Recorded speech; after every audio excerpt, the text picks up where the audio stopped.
안녕하세요, 제이제입니다. 오늘은 치명적 매력의 여성 스파이 마타 하리에 대해서 말씀드려볼게요. 그럼 바로 시작할게요.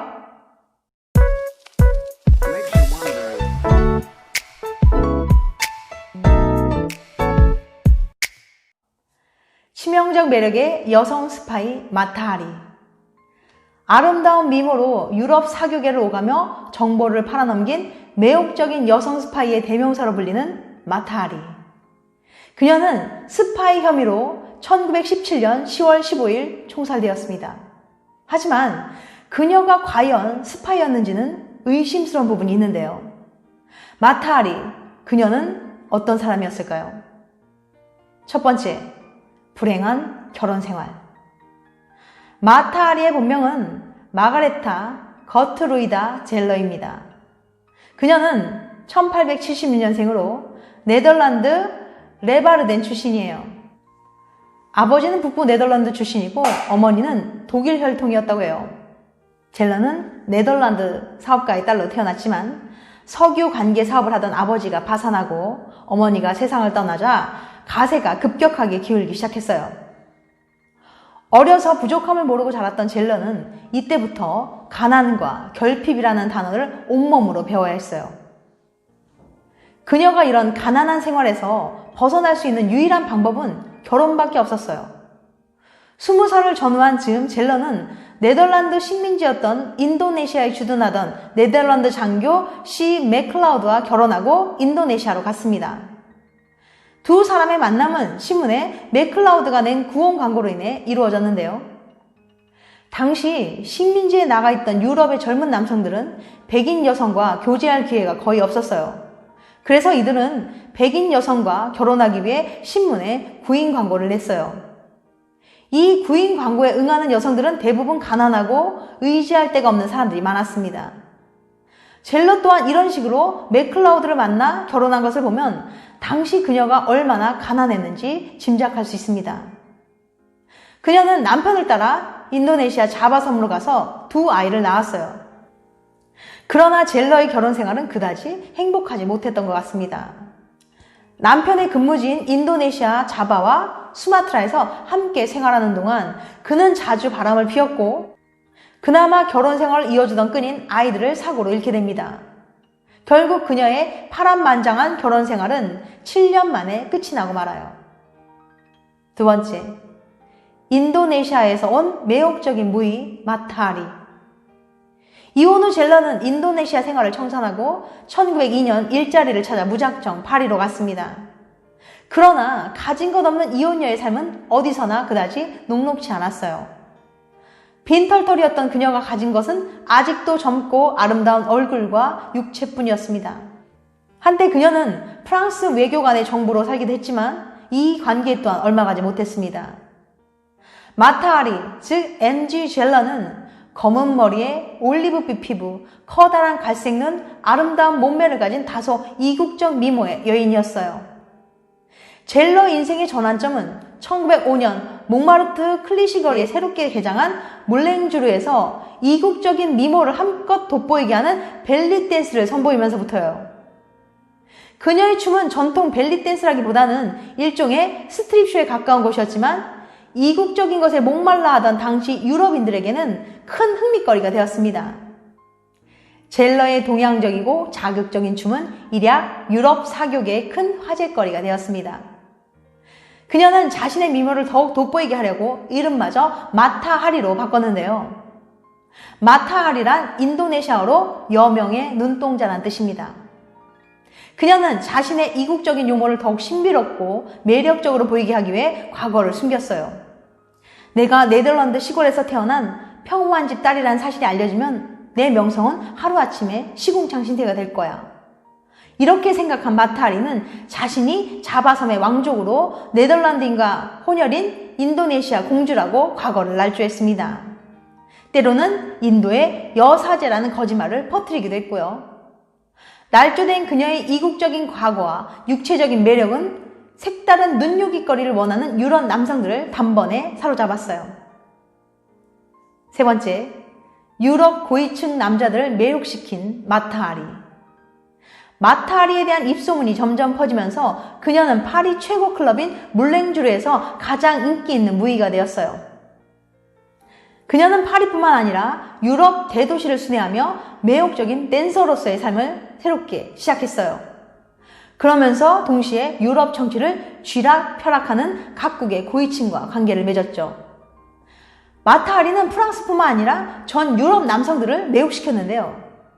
그녀의 이국적인 매력과 자극적인 춤에 빠진 유럽 사교계의 남자들은 프랑스 군부와 정계의 고위층, 재계 인사뿐만 아니라 네덜란드의 수상, 프로이산의 황태자 등 나라와 분야를 막론했습니다.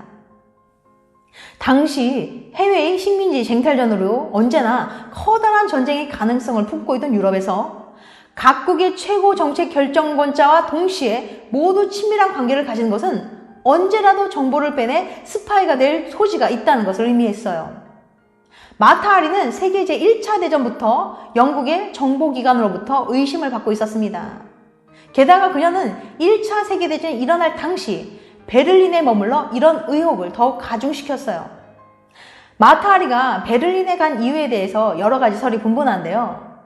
스파이 교육을 받기 위해서라는 설도 있지만 그보다는 세월이 가면서 점차 시들해지는 인기를 베를린에서 다시 회복해보려는 마지막 시도였다는 설이 가장 설득력을 얻고 있습니다. 그러나 그녀의 제기는 제1차 세계대전의 발발로 인해 좌절되고 맙니다. 네 번째, 마타하리의 스파이 활동. 1941년 베를린에 도착한 마타하리는 비밀 경찰 총수 트라우거트 폰 야고우와 교제를 했는데요. 그는 마타하리의 스파이로서의 가능성을 알아보고 독일을 위해 스파이로 일해달라는 제안을 했고 그녀는 수락했다고 합니다.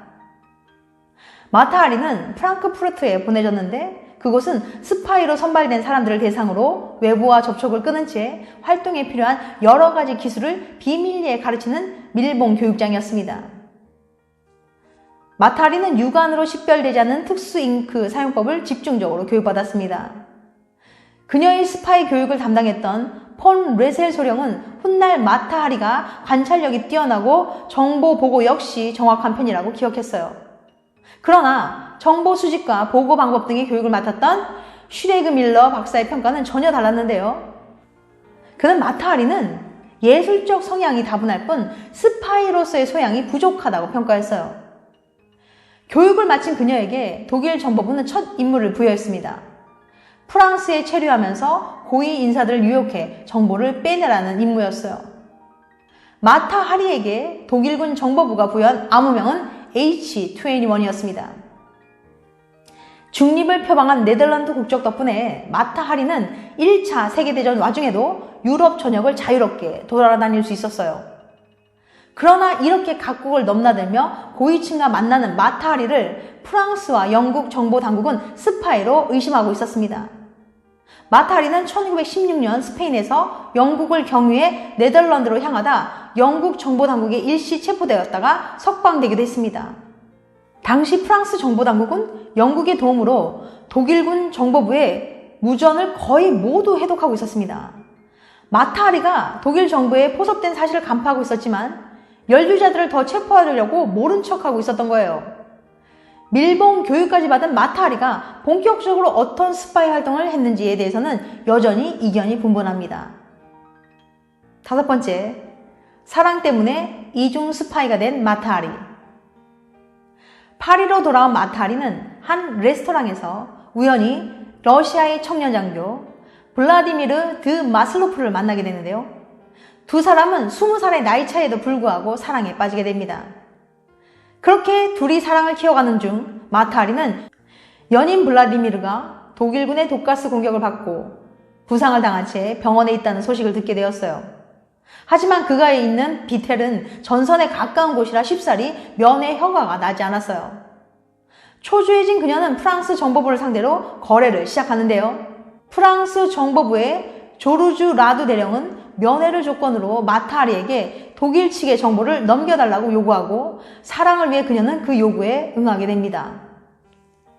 곧 태어날 블라디미르와 함께 지낼 결심을 한 마타하리는 생계를 꾸려갈 돈이 필요했는데요. 결국 그녀는 독일과 프랑스 양쪽에서 돈을 받고 나름 최선을 다해 스파이 활동을 했어요. 독일을 위해 프랑스 고위 정치인과 장군들에게 정보를 수집하던 마타하리는 1916년 프랑스의 지령을 받고 스페인 마드리드로 파견되었습니다.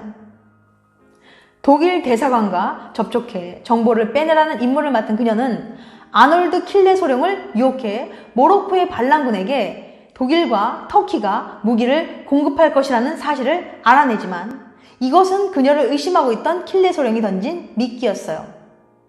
독일은 이 일을 계기로 마타하리가 프랑스의 이중 간첩임을 눈치채게 되죠. 그리고 독일은 암호를 통해 그녀가 독일 스파이 H2N1이라는 사실을 전송해 프랑스 손을 빌려 배신자를 처단하려고 했습니다. 당시 프랑스는 막대한 인명피해를 낸 베르댕 전투로 쏟아질 비난을 대신 받을 총알바지가 필요했고 그게 바로 마타하리였습니다. 6번째, 알몸으로 처형당한 마타하리. 과연 스파이였을까? 희생양이었을까?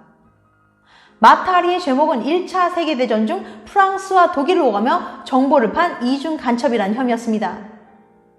미모를 이용해 프랑스 고위 장교 등 정보 가치가 높은 인사들을 유혹해 빼낸 정보를 독일군 정보부에 전달했으며 이것으로 전세를 독일 쪽에 유리하게 돌리는데 이바지했다는 것이 마타하리가 했다는 스파이 활동의 핵심입니다. 이견에도 분명한 것은 독일군 정보부의 밀봉 교육 과정을 거쳐 거액의 공작금을 받았다는 것과 정보 가치가 높은 유력 인사들과 숱하게 잠자리를 가졌다는 부분입니다. 마타하리는 체포된 지 5개월 만에 정식 기소돼 재판장에 섰습니다. 마타하리가 빼낸 군사 기밀은 연합군 병사 5만 명을 죽일 수 있는 가치가 있다 라고 판명했어요. 독일을 위해 스파이 활동을 한 결과 적어도 5만 명이 그녀가 제공한 정보 때문에 목숨을 잃었다는 혐의가 인정돼 총살형을 선고받았습니다. 마타하리는 법정에서 스파이 혐의를 강하게 부인했지만 아무도 그녀의 말에 귀 기울여주지 않았어요. 성매매한 사실은 인정하면서도 절대로 반역행위는 하지 않았다는 주장으로 일관했어요. 마타하리를 하루빨리 처형하라는 여론이 빗발치는 상황에서 이런 주장은 오히려 그녀의 생명을 단축시키는 촉매제 역할을 했습니다.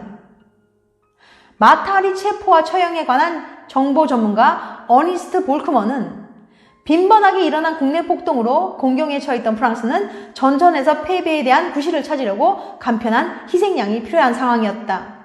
마타하리는 그런 점에서 적격이었다. 이제 그는 프랑스 사람들에 의해 역사상 최고 스파이로 묘사됐다. 미모로 프랑스 장교들을 치명적으로 유혹해 군사 기밀을 모조리 빼돌려온 무시무시한 여인이 된 것이라고 평했습니다. 한마디로 국면 전환 카드의 희생양이라는 평가였어요.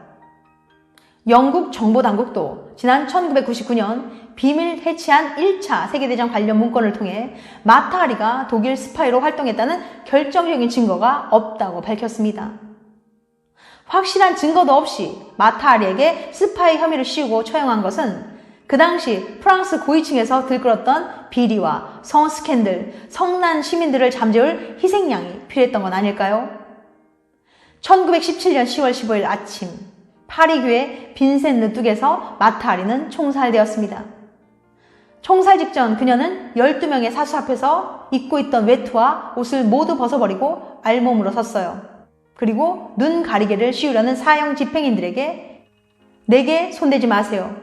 눈 가리개도 필요 없어요.